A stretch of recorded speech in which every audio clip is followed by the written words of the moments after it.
tal a todos? Buenas tardes, gracias por estar con nosotros.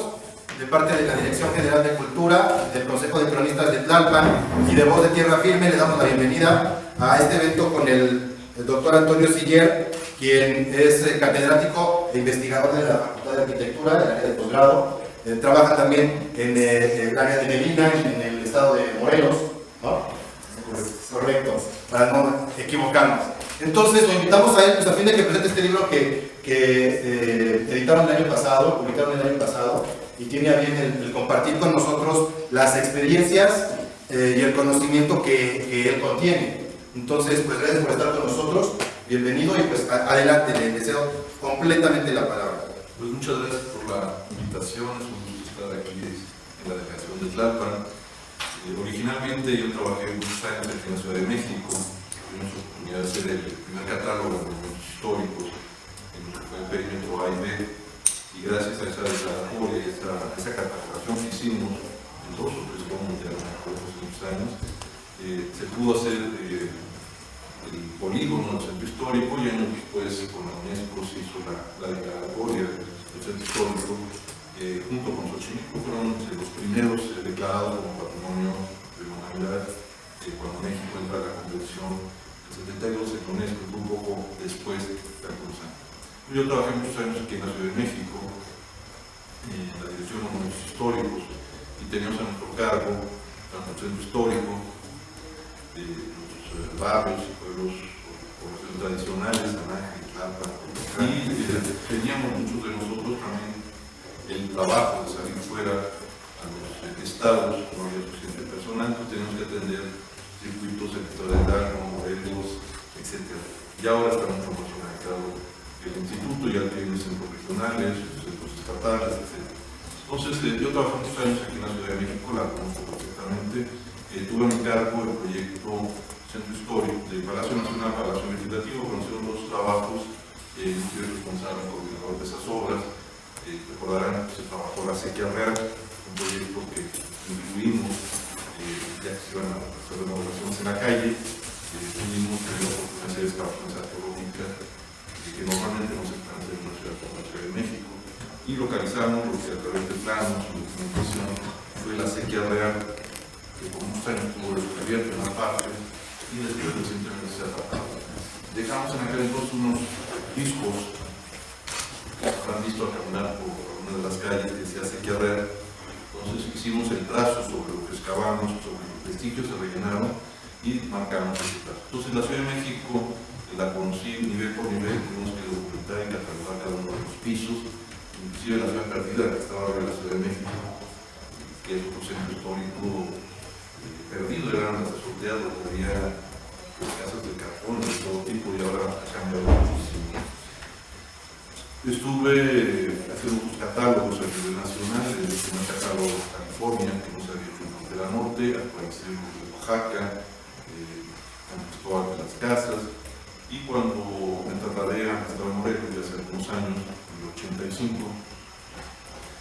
no había un catálogo de los históricos, nunca se había hecho. No era algo que se acostumbraba a hacer, se revisaba por edificio, por monumento, cuando se requería, y no había un parámetro para saber cuáles eran los monumentos, los criterios, las épocas, la jerarquía y las prioridades del municipio. Entonces, la primera tarea que hice en el 85 fue junto con la Universidad del Estado de Morelos, la UAM, que capacitaron a un grupo de estudiantes de servicio social, y con ellos hicimos el primer catálogo de monumentos históricos del Estado de Morelos. Documentamos 33 municipios en los que conforman el Estado de Morelos, más de 5.000 edificios históricos muebles. Y intentamos ir a la par con los bienes muebles de carácter sacro religioso, y pudimos solamente hacer una parte de ella, de este catálogo, porque calculábamos que había unos 20.000 o 30.000 objetos muebles asociados a las capillas dentro de edificios religiosos. Entonces es una labor que llevaría muchos años todavía, pero se hizo una primera etapa. En el 94, ya estando en Morelos, tuvimos la oportunidad de participar en un proyecto de documentación a nivel de una categoría cultural que se llama itinerarios culturales, El primer libro fue presentado en la Feria Internacional del Libro en el Palacio de Minería, en la Feria del FIL de la UNAM. En el 2014 fue estado invitado por el Estado de Morelos y tuve la oportunidad de presentar el primer tomo, además de una serie de conferencias que se dieron por parte del Estado de Morelos como tema de patrimonio. Y este año, a principio de año, hacia febrero, la feria, presentamos el tomo 2 de esta serie, en el que completamos básicamente, es una obra conjunta, pero se dividió por el volumen y por el compromiso que había en 2014. Entonces, ambas son complementarias. El tomo 1, editado en 2014 y presentado en esta Feria Internacional, ya está agotado. Y el tomo 2, que finalmente se editó a final del año pasado, 2014, en diciembre, y lo pudimos presentar por primera vez en Palacio de Cortés, en Cuernavaca, presentamos los dos juntos con el Estado de Morelos. Este todavía hay ejemplares para consultar. La labor que hemos hecho este año, a partir de enero, es, el año pasado lo hicimos en varias universidades, sobre todo en varias universidades, centros académicos, presentar los libros para que se puedan ser conocidos y entregarlos luego a los profesores de autor a las bibliotecas. Y este año, a partir del mes de febrero, estamos presentando cada viernes en uno de los 33 municipios a escuelas, cronistas, a investigadores, a gente de la población, gente concurrente con el interés del tema. Estamos presentando y donando a sus bibliotecas públicas, unos 2 ejemplares por uno. Entonces, este ha sido un poco el desarrollo de estas 2 publicaciones.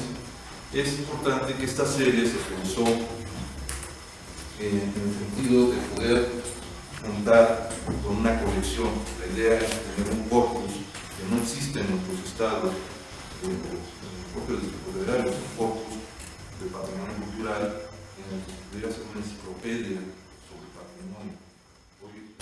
Entonces, algunas de estas colecciones de las que yo estaba comentando hace un momento, que nos parece importante que podrían desarrollarse en esta colección, sería el patrimonio cultural para los Morelos, que es el caso de esta serie, incluir lo que sería el patrimonio cultural, la arquitectura y patrimonio cultural, arquitectura y conservación y restauración, la arquitectura religiosa, daría una serie muy importante aquí, aunque en algunos capítulos tomamos para los conventos, pero sería importante abrir una colección solamente de ese tema, en donde casi 1 o 2 libros, 3 podrían estar hablando de un solo conjunto conceptual. La arquitectura vernácula que tenemos todavía en algunas zonas del Estado de Morelos, sobre todo que colindan hacia el oriente, pues es importante la arquitectura industrial, que es una de las más importantes, pues, el desarrollo tecnológico de 500 años, de los trapiches, ingenios y toda la tecnología para un préstamo cultural como es la caña de azúcar, en la que su trabajo, los molinos se hacían, se llamaban de sangre, se hacían con bestias o animales, después pasaron al sistema hidráulico, con los acueductos, la rueda hidráulica, y finalmente pasaron a vapor hasta el sistema de electricidad. Entonces tenemos todos los procesos tecnológicos en los mismos conjuntos industriales, tenemos más de 120 ingenios dedicados al proceso de caña de azúcar en la región del Estado de Morelos.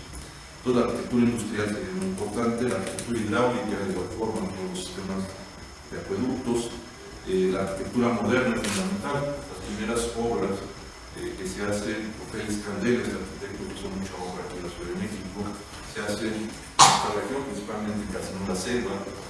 Tenemos obras de Hannes Meyer, este arquitecto traído por Lázaro Cárdenas para fundar la Escuela de Ingeniería y Arquitectura en el Politécnico, y la Escuela Bauhaus era la más importante en Alemania y en el mundo en esos años, y este director de la Bauhaus que sale por la guerra es traído a México y es el director de esta carrera del Instituto Politécnico Nacional, y una obra de Hannes Meyer está hecha en Cuautla.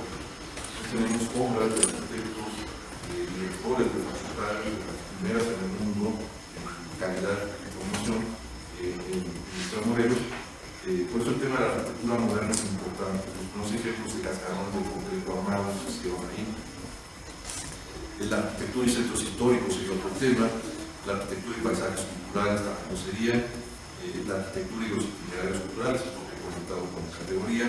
Arquitectura y testimonios es un tema importante, hemos hecho una arquitectura que es también importante, es otro tema, la arquitectura y diseño, la arquitectura y urbanismo prehispánico, sitios como Xochicalco, que fue declarado en el 99 junto con la ciudad de Campeche.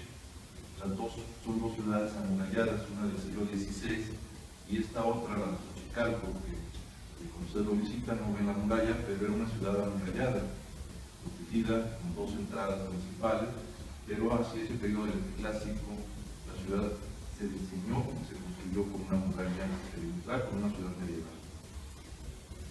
En arquitectura y patrimonio cultural de México, yo creo que es importante la visión regional.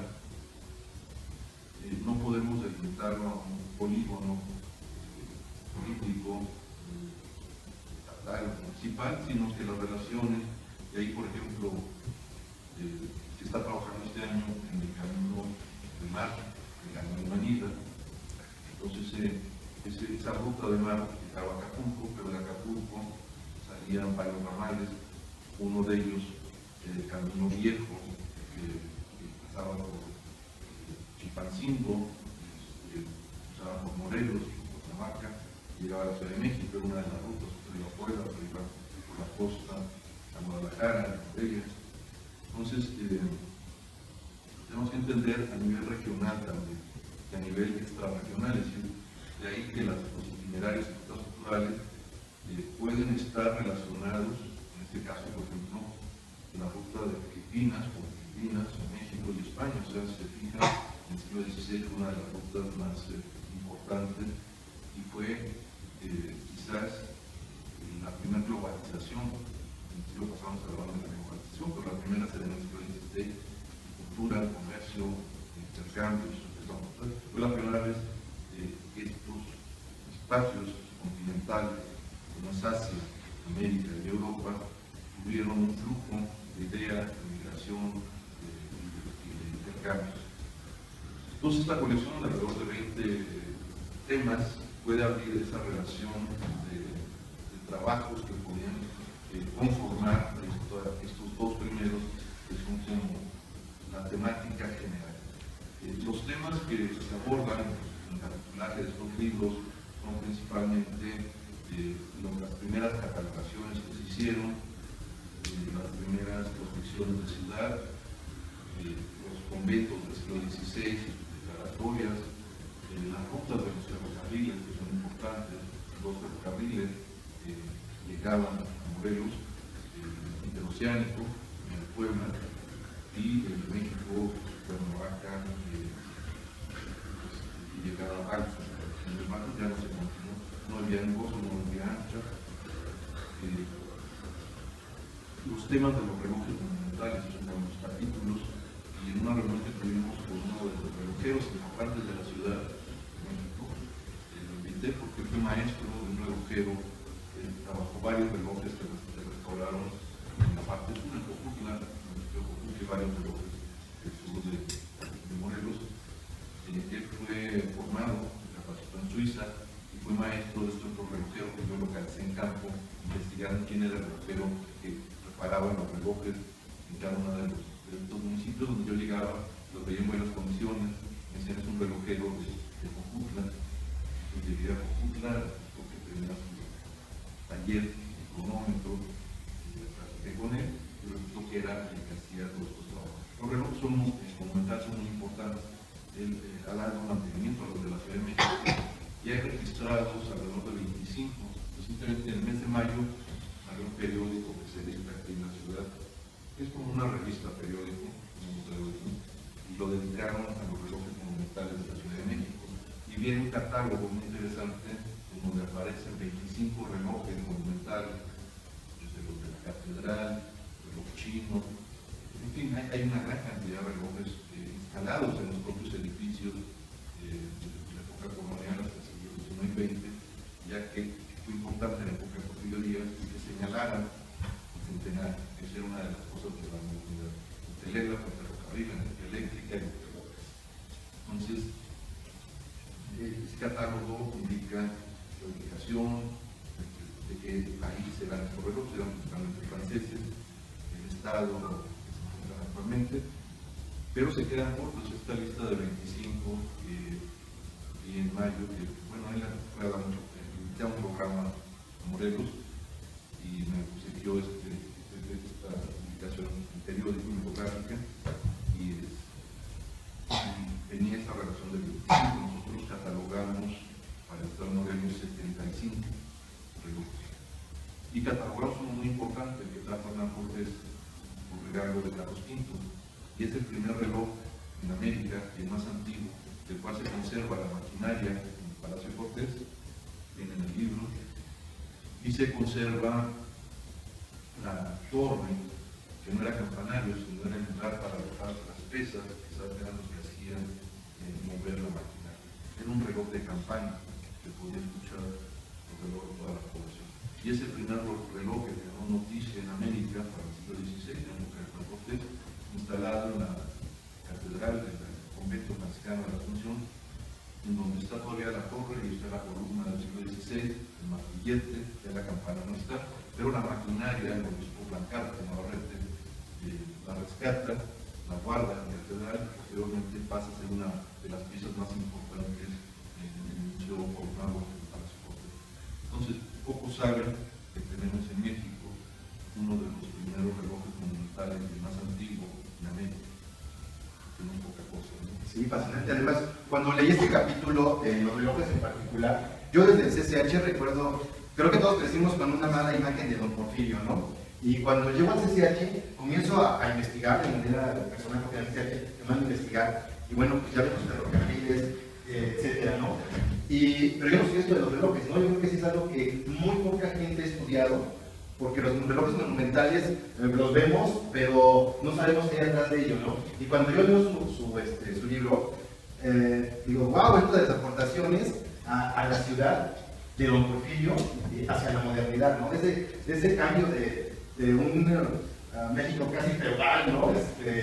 Al siglo XX, ¿no? Esa transición, esto es también parte de, ¿no? Y que poca gente se echa un clavado para investigarlo y además para difundir el conocimiento, que es lo más importante, ¿no? Y la tradición es muy importante, viene desde el siglo XVI, o sea, Porfirio Díaz lo retoma en el siglo centenario, del siglo XX, en el siglo X, pero desde el siglo XVI esta maquinaria de reloj se instala en un edificio, uno de los primeros que cuarto tipo convento en México, en España, y luego tenemos todos los relojes de sol, en esos conventos que no tenían sus maquinarias, que era un par, el claustro funcionaba y podía registrar la hora por su casa. Tenemos las maquinarias hacia el siglo XIX, pero básicamente hacia, bueno, los ferrocarriles en el siglo XIX era fundamental el reloj. O sea, ya no era que la carreta llegaba o salía, los pasajeros algún día llegaban, sino que tenían que salir en punto. Y el jefe de la estación traía su reloj de bolsillo, sus grandes cadenas, y en la estación, en algunas de las principales, había un reloj que marcaba qué hora llegaba y a qué hora salía el tren. O sea, ya el tiempo forma parte de ese transporte que es el ferrocarril. Y en la época de Porfirio Díaz, para esa conmemoración tan importante, se instalan una gran cantidad de máquinas traídas de Francia, Alemania, Inglaterra, algunos de Estados Unidos, y se mandan a muchas de las localidades, casi todas las localidades tuvieron un lugar donde se puso el reloj. En algunos casos fueron las iglesias, en otras fueron algún edificio municipal, casa de gobierno, palacio, en otros donde no había se hizo una torre en la plaza y se puso la maquinaria en la parte de arriba. Y lo increíble es que muchas de esas maquinarias siguen funcionando después de 100 años. Muchas se podrían dejar restauradas, funcionando, otras han sido construidas, algunas fueron tiradas, debido como tierra vieja, chatarra. Pero es un patrimonio olvidado. Creo que es un patrimonio que si México documentara ese tema, que además son elementos que forman parte del edificio. En la Ciudad de México, ustedes han visto que muchos edificios del siglo XIX, después del XX, fueron diseñados en sus esquinas para que tuvieran un reloj. O sea, la esquina estaba cortada La idea del segundo tomo es hacer un diagnóstico, porque los catálogos son simplemente inventarios que a veces son instrumentos más bien de trabajo, no son libros. Entonces, el hacer un diagnóstico de un patrimonio nos permite tener una estrategia, una política de conservación que no existe en México. Entonces, este análisis y este diagnóstico, además con un referente de 10, 20 años, nos permite saber cómo se operó de una forma, si funcionó o no, si no es lo mismo plantear la experiencia de un año que plantear una experiencia prácticamente de 30 años, de 85 a 2015. Entonces creo que la visión que a través de 30 años se ha tenido en una región para trabajar el patrimonio nos permite saber cuáles son prácticas asertivas y cuáles son prácticas que tienen que ser sustituidas a una mejor cancha. Tuve oportunidad en una invitación que estuve hace como un mes de comentar algunos temas relacionados para Tlalpan, comentar algunas metodologías que deberían seguirse para entender el patrimonio de Tlalpan no como un polígono, sino como una relación mucho más amplia.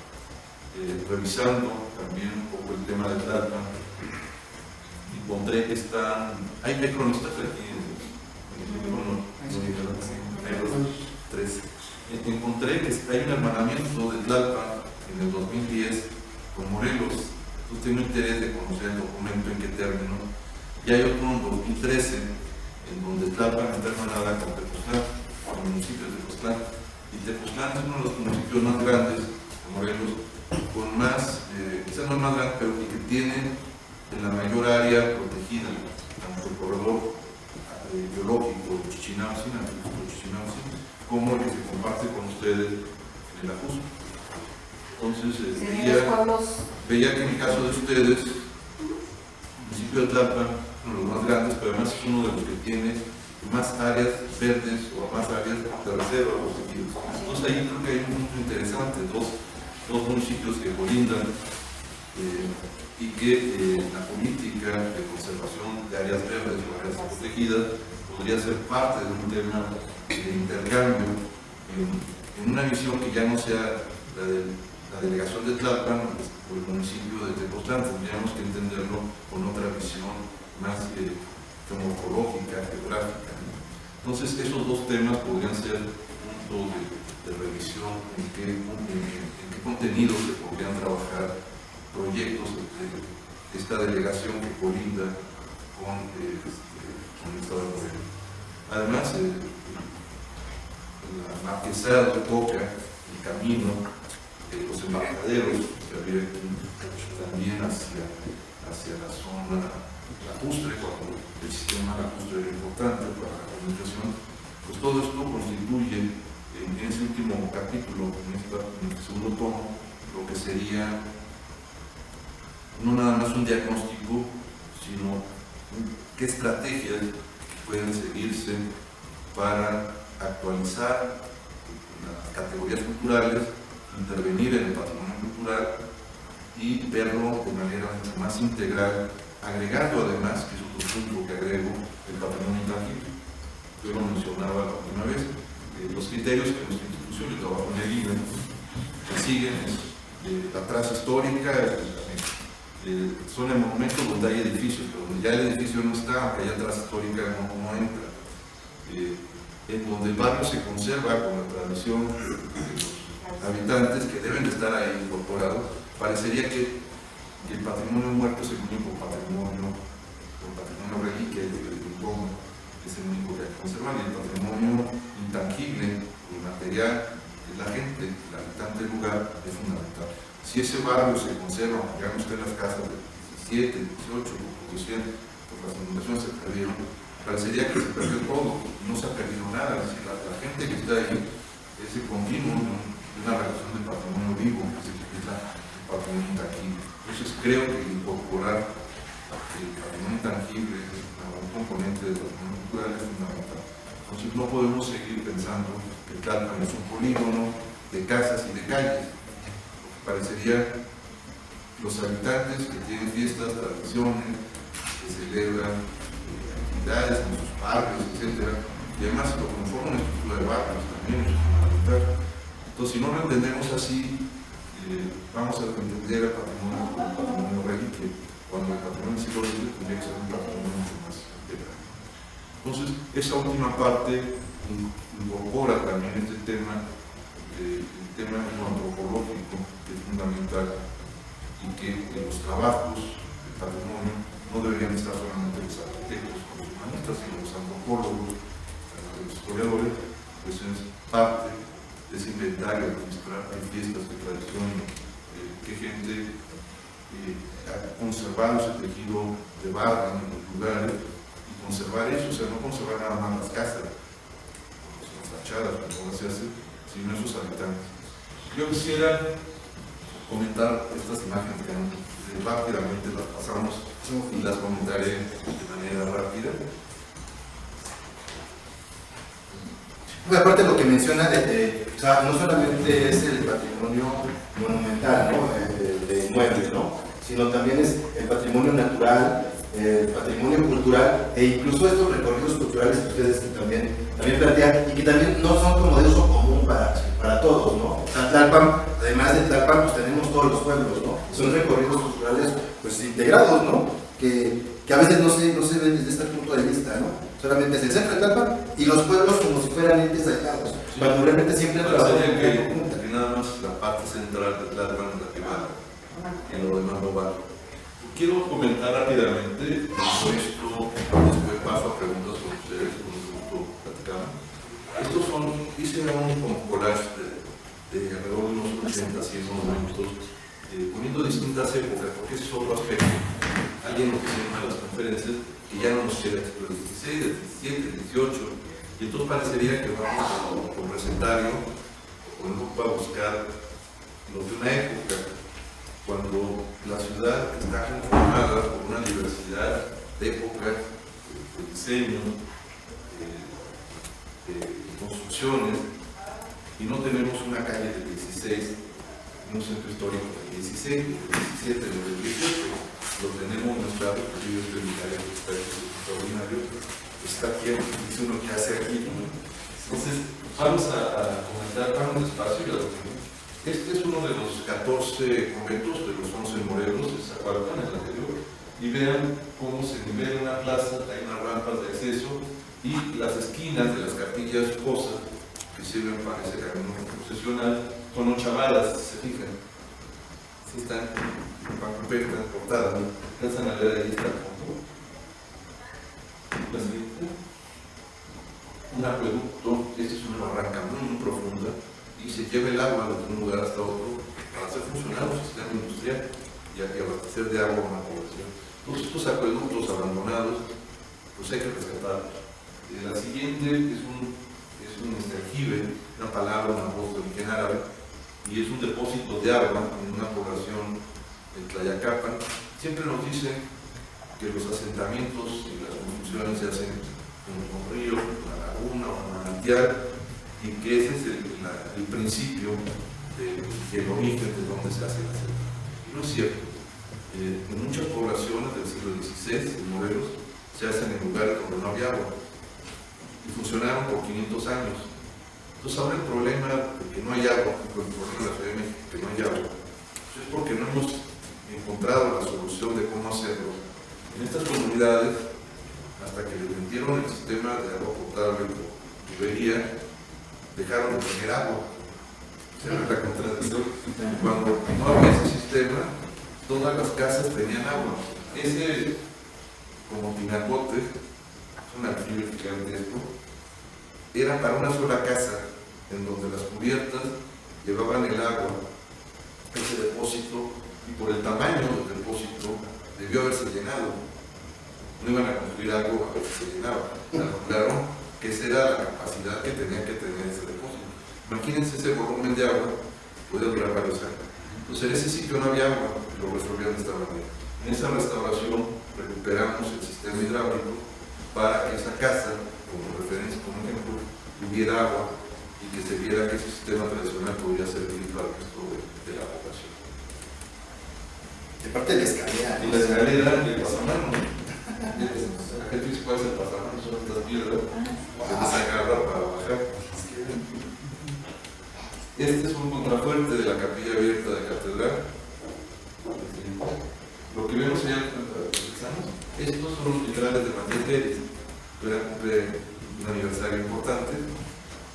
Y estos son los cuartos que se hicieron los de catedral, Ciudad de México, San Lorenzo, Santiago, Tlatelolco. Y este caso que primero fue a la Ciudad de México, donde él participa en los vitrales que se colocan en el coro y en todo lo que pues no, porque se pasa como automáticamente, la regreso, regreso. Esta es la capilla abierta del siglo XVI. Esta es la casa de Maximiliano de Campo, la casa del olvido, la que dice del olvido, y entonces la historia que lleva una historia romántica, con tarjeta postal, pero realmente es un personaje de la literatura. Y esta es una casa hecha con planos austriacos. El diseño fue un austriaco y la construcción fue un arquitecto mexicano. Pero esos planos llegaron por Cuernavaca para que se construyera el estilo con un depósito de agua, una pileta para descanso de la casa. La siguiente es una vista nocturna de la catedral. Y esto es la portada lateral, la portada de la porciúncula. Pero luego la base del reloj es esta. Y aquí está uno de los relojes monumentales. Era la casa que importaba los protestantes. Todavía aquí hay muchos que tienen esa carátula. Y verán, las carátulas pueden ser en unos romanos, algunos arábigos. Y vean que en algunos casos, el 4 no se escribe en romano como uno en P, sino en 4 rayas. Es parte del sistema de campanas, es importante, porque además de tener carátulas, tenía el sistema de campanas para dar los toques.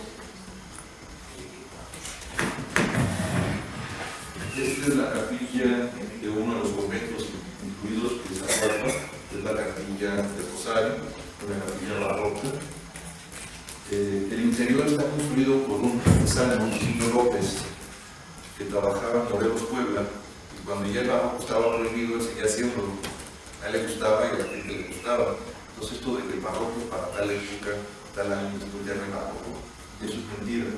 El gusto del barroco se prolonga. Entonces, en comunidades, inclusive el mejor ejemplo de barroco en la Ciudad de México se hizo cuando estaba prohibido el barroco, es la capilla del Pocito. Es el único lugar con un espacio barroco, realmente los demás barroco más plásticos, más en los muros, más que en el espacio. Entonces, ese se pudo, como siempre, legal en México, es parte de su historia. Entonces, estaba prohibido hacer el barroco en la academia, y afuera, donde estaba prohibido, se pudo construir. Gracias a eso tenemos ese ejemplo tan extraordinario. Este es otro tema. Este es café, unas cerezas de café. Estas se cultivan de manera orgánica en Zacualpa. Y el paisaje cultural, que es todo el tema, no nada más es el agave, el café, el arroz. Si tenemos una chinampa, son paisajes culturales, una categoría que no está legislada, pero tendríamos que incorporarla. Seguramente Tlalpan tuvo estas huertas extraordinarias que nos más antiguos eran paisajes culturales. Esta me gusta a veces con los de Morelos, pero es el paisaje cultural que es de ferrocarril. José María Velasco, uno de los mejores paisajistas, pinta este paisaje, pero pinta también como parte integrada del paisaje el ferrocarril, es decir, el ferrocarril ya entra en esa composición de paisaje. Por eso los ferrocarriles, además de tener la categoría de itinerarios o rutas culturales, entraría muy bien bajo esa categoría, porque el ferrocarril no son solamente las estaciones, como catalogamos, son las vías, los cortes, los túneles, los taludes que se hacen, los puentes, y entraría también como un paisaje cultural. Ya esta pintura ha incorporado un elemento que modifica el paisaje natural por parte del hombre, y eso es lo que distingue un paisaje natural de un paisaje cultural. Pues está muy ligado a lo que nos comentan, ¿no? O sea, de hecho, desde el ferrocarril, desde aquí pasa por esta parte de Contreras, se va a la zona de los pueblos, y todavía tenemos dos estaciones de tren todavía allá arriba, ¿no? Una que está en Topilejo, ¿no?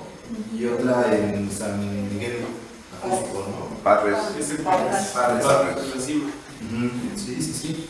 Y dices, ¿cómo? Pese a que hablamos del estado de Morelos, pues hay mucha relación. Este camino real que conduce, que lleva y trae. De hecho, en la prosperidad de Tlalpan, pues viene también de eso, de que esto es parte de este recorrido para llevar y traer mercancía, ¿no? Y es una lana del ferrocarril, porque el ferrocarril tiene que tener una pendiente mínima, o sea, tiene que ser muy ligera, creo que es 1,5%. Y bajar ahí en la cima, de 1100 a 1500 en Cuernavaca, en esos pocos kilómetros, si se pasan de la pendiente, la máquina no frena. Entonces a Pera, que va a tener la autopista, lo tenía también el ferrocarril, y se iba hasta San Juan Tlacotenco y luego regresaba. Todo eso para poder bajar ese cruce de Ajusco de un nivel de 3100 a 1500 en un espacio tan corto. Entonces era un diseño de ingeniería y tecnológico importante. La obra además se hizo de gran calidad, las mamposterías de los puentes y todo, tiene un trabajo de puntas a hueso, o sea, no hacían las mamposterías, pero así hacen. Y además, mucho de ladrillo, como estuvo casi en el acero, una ladrillera muy importante, una primera fábrica de ladrillo, otra en Chalco. Y esas dos grandes fábricas, lo que había en arcilla, y a pie del tren, la estación estaba ahí a unos cuantos metros, el tren traía esos ladrillos pensados de buena cocción para usarlos como ladrillos aparentes.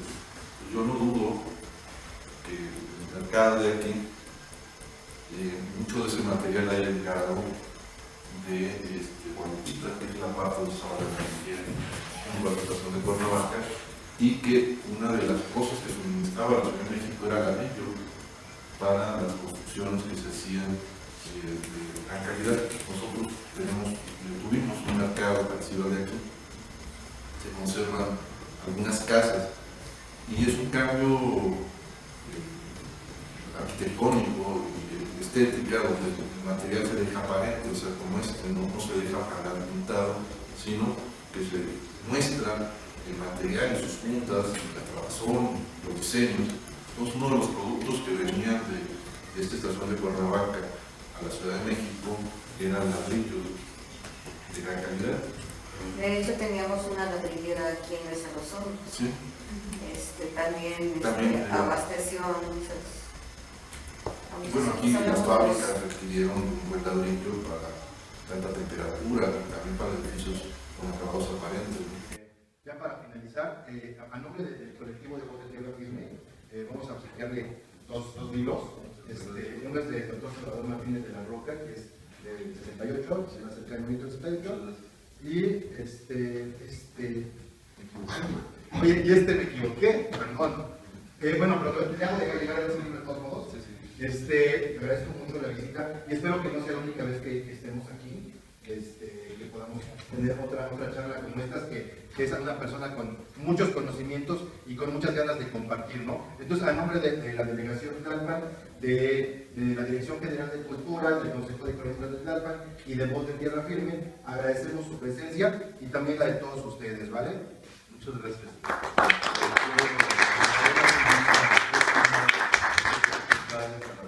La biblioteca principal aquí de Tlalpan para que les puedan consultar. Gracias. Yo le debo un volumen porque no era hecho. Vale, jóvenes, muy amables, gracias. Y recuerden seguirnos en Voz de Tierra Firme y los videos los vamos a editar y los vamos a subir de todas las charlas que hemos tenido, ¿vale?